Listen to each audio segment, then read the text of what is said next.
Hello guys, मेरे पास आपकी तरफ से काफ़ी रिक्वेस्ट आ रही थी कि मैं 60 डेज़ की सेक्शन वाइज स्ट्रेटजी बनाऊं, जो कि मैंने फॉलो की है। तो मैंने इस टॉपिक को 2 पार्ट्स में डिवाइड किया है, टेक्निकल एंड नॉन टेक्निकल।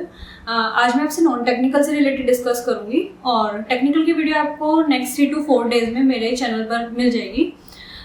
तो बात करते हैं मैंने रीजनिंग कैसे स्टार्ट की। गाइस, जब मैंने रीजनिंग को स्टार्ट किया था तो मेरे जो मार्क्स आते थे वो अराउंड 32, 33, अराउंड 30 से 35 के बीच में ही रहते थे।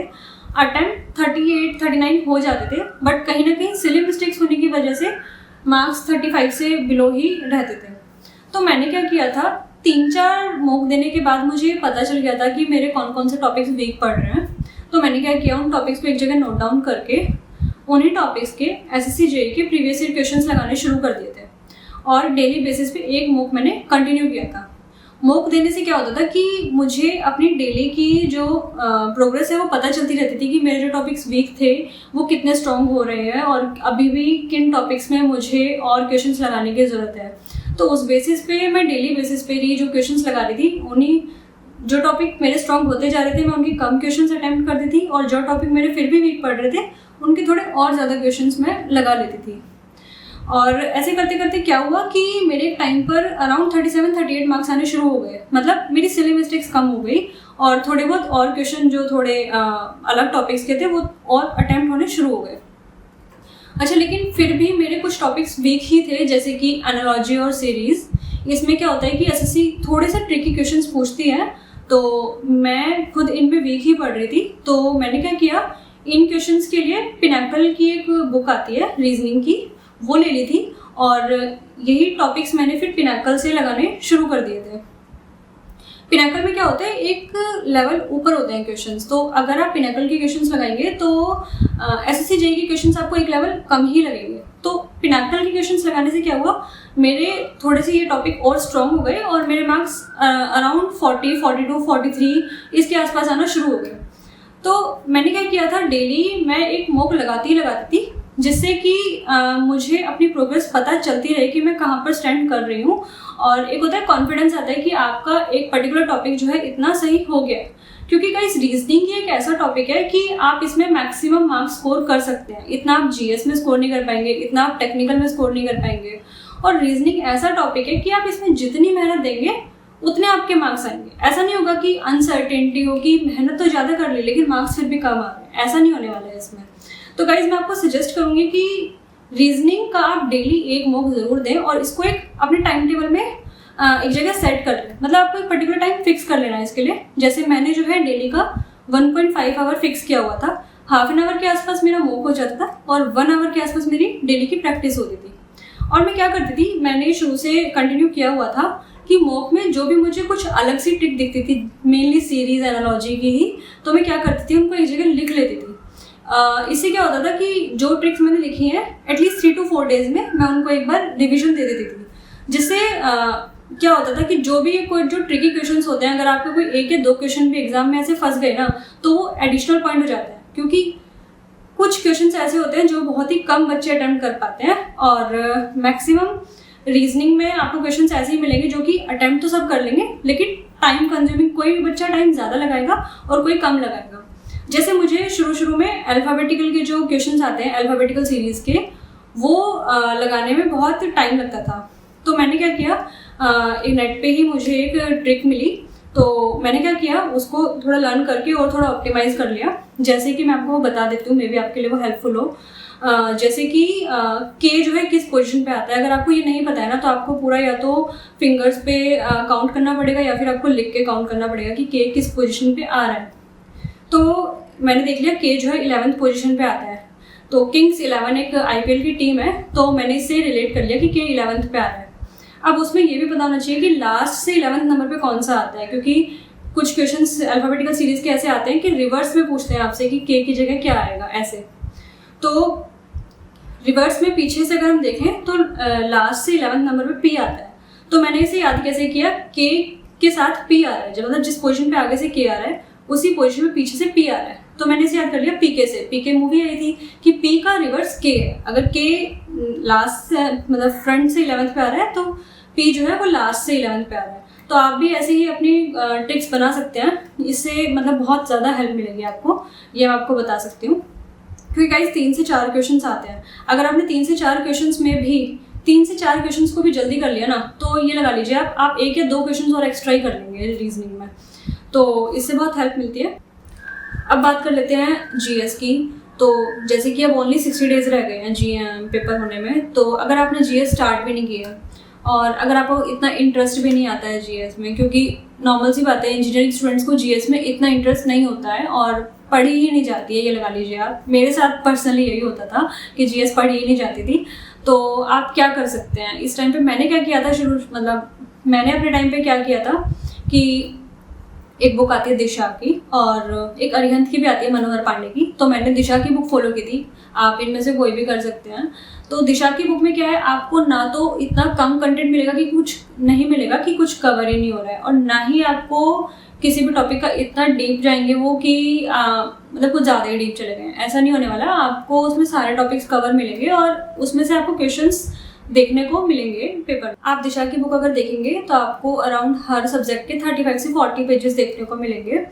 तो आप क्या करो, पहले हिस्ट्री और पॉलिटी उठा ली, जैसे मान लिया आपने, तो उनको नंबर ऑफ पेजेस पे डिवाइड कर लो। और जैसे मान लो डेली के 6 पेजेस आप हिस्ट्री और पॉलिटी दोनों के कर रहे हैं, तो आपकी ये दोनों बुक्स अराउंड 1 वीक में कंप्लीट हो जाएंगी। और हिस्ट्री को आप कैसे कर सकते हैं, पहले आप मॉडर्न उठा सकते हैं, फिर मिडीवियल, फिर एंशिएंट। मैंने ऐसे ही किया था। होता क्या है, एंशिएंट में कोई भी चीज़ ना एक दूसरे से रिलेट नहीं होती है, तो उनको मेमोरी में रखना बहुत मुश्किल हो जाता है, क्योंकि हमारा इंटरेस्ट भी नहीं होता है, तो हम फ्रस्ट्रेट हो जाते हैं। तो अगर आप मॉडर्न से पढ़ना शुरू करेंगे ना, तो वो एक स्टोरी की तरह आपको लगेगी और आपका इंटरेस्ट आ जाएगा। इससे क्या होगा कि इंटरेस्ट आ जाएगा, पढ़ना शुरू करेंगे तो मॉडर्न के बाद मिडीवियल पाएंगे, वो भी थोड़ी स्टोरी टाइप की है, देन आप एंशिएंट पाएंगे तो कवर हो जाएंगी चीज़ें इजीली। और अगर पॉलिटी की बात की जाए तो उसमें कुछ इंपॉर्टेंट टॉपिक्स हैं, जैसे कि आर्टिकल्स हो गए, अमेंडमेंट्स हो गए। ये टॉपिक ऐसे हैं ना, टॉपिक छोटे हैं लेकिन आपके क्वेश्चंस जो आएंगे इनमें से पेपर में, वो आपके अटेम्प्ट होंगे। और जैसे कि एक टॉपिक और है प्रेसिडेंट ऑफ इंडिया का, इससे भी काफ़ी आपको क्वेश्चंस जो है पॉलिटी के देखने को मिलेंगे। जैसे ही आपकी ये दोनों बुक कंप्लीट हो जाए, आप क्या करो, टेक्स्ट बुक पे आ जाओ और डेली टेस्ट देना शुरू कर दो। अच्छा, इसके साथ साथ में हिस्ट्री पॉलिटी कंप्लीट हो गई, आपने डेली के टेस्ट देना शुरू कर दिए। टेस्ट ठीक है, साइड में देते रहो, लेकिन अब आप क्या करो, जीएस अपनी स्टार्ट कर दो। जीएस में जैसे आपने डेली, जैसे बायो, फिजिक्स, केमिस्ट्री 3 चीज़ हैं, आप तीनों को एक साथ उठा लो। वही डेली के 5 to 6 पेजेस डेली के टारगेट सेट कर लो और उनको करना शुरू कर दो। जैसे ही आपके ये तीनों टॉपिक खत्म हो जाएंगे, उसके बाद दोबारा आपको हिस्ट्री पॉलिटी पे आना है, दोबारा आपको एक बार रिविजन देना है, और अब की बार आपको रिविजन में कम टाइम लगना चाहिए। ये साइकिल आपको एटलीस्ट एग्जाम आते आते 3 to 4 टाइम रिपीट करनी, मतलब हर एक सब्जेक्ट आपका 3 to 4 टाइम एटलीस्ट रिवाइज हो जाना चाहिए, मतलब मेमोरी में होने चाहिए आपकी ये चीज़ें। तो आपकी अभी तक फिर history, polity, bio, physics, chemistry ये सारी बुक्स हो चुकी हैं। इसके बाद आप क्या कर सकते हैं, ज्योग्राफी शिफ्ट हो जाइए। ज्योग्राफी जो है, इसको क्या है, इसका वेटेज बहुत ज़्यादा है, अराउंड 7 to 8 क्वेश्चंस एग्जाम में आते ही आते हैं, लेकिन इसको लर्न करना, मेमोरी में रखना थोड़ा डिफिकल्ट होता है। मतलब मुझे बहुत डिफिकल्टी आई थी, मेरा ज्योग्राफी शुरू से वीक ही रहा है। मतलब इसमें क्या होता है कि ना तो चीज़ें किसी चीज़ से लिंक होती हैं, तो इसको पढ़ने का भी मन नहीं करता है, ऊपर से मेमोरी में रखने में भी बहुत मुश्किल आती है। तो मैंने क्या किया था, जो भी बुक में दिए हुए हैं, जैसे कि मान लो लेक्स हो गए, माउंटेन्स हो गए, हिल्स हो गई, ये सारी चीज़ें ही मैंने बुक से पढ़ ली थी एक बार। बट होता क्या है, वही रिलेट नहीं हो पाता है, तो मैंने फिर क्या किया था, अलग से यूट्यूब वीडियो भी कुछ जो है देखी थी। मतलब ये लगा लीजिए, मैंने ज्योग्राफी जो है मैक्सिमम वो यूट्यूब वीडियो से ही कंप्लीट किया। तो मैं सजेस्ट करूंगी कि आप भी ज्योग्राफी जो है, आप किसी भी टीचर को देख लीजिए यूट्यूब पे, जिनकी प्लेलिस्ट होगी ज्योग्राफी की, और आप वो जो है फॉलो कर सकते हैं। अब बात करते हैं करंट अफेयर्स की। तो गाइस, करंट अफेयर्स के क्वेश्चंस ऐसे होते हैं कि हो सकता है आप पढ़ के गए, एक भी क्वेश्चन नहीं आया, और ये भी हो सकता है ठीक है आप पढ़ के चले गए, आपका लक अच्छा है, 3-4 क्वेश्चंस आ गए।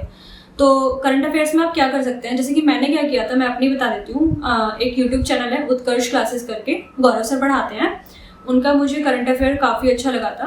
तो मैं खुद जो है उनकी पर्सनली वीकली जो वीडियोस आती हैं वो देखती थी करंट अफेयर्स की। उनकी वीकली वीडियोस भी आती है और मंथली वीडियोस भी आती हैं। तो आप वीकली आई थिंक मैं सजेस्ट करूँगी कि आप देखें, क्योंकि मैंने भी जो है वो की थी। क्योंकि मंथली में क्या होता है ना, अराउंड 80 to 100 क्वेश्चन होते हैं, जो कि आई थिंक काफ़ी कम मतलब होंगे करने के लिए।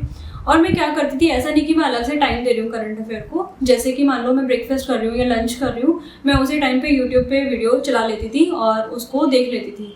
जब मुझे पर्टिकुलर वही वीडियो रिवाइज करनी होती थी तो मैं 1.5x पे उसको दोबारा देख लेती थी। मतलब आपको ना लर्न करने की कोशिश नहीं करनी है कि आप हर एक क्वेश्चंस को लर्न करने बैठो कि हाँ ये ऐसे हुआ था, ये इस दिन हुआ था। नहीं, आपको करंट अफेयर में ये सब नहीं करना है, आप बस देखते जाओ, वो आपकी मेमोरी में बैठ जाएंगे। मतलब अगर कोई क्वेश्चन अगर आपके एग्जाम में आएगा ना, वो आपको मतलब हिट कर जाएगा देखते कि हाँ अच्छा इसका मैंने ये पढ़ा है इसमें से, तो उसकी आपको टेंशन नहीं लेनी है कि एक एक क्वेश्चन आपको लर्न नहीं करना है।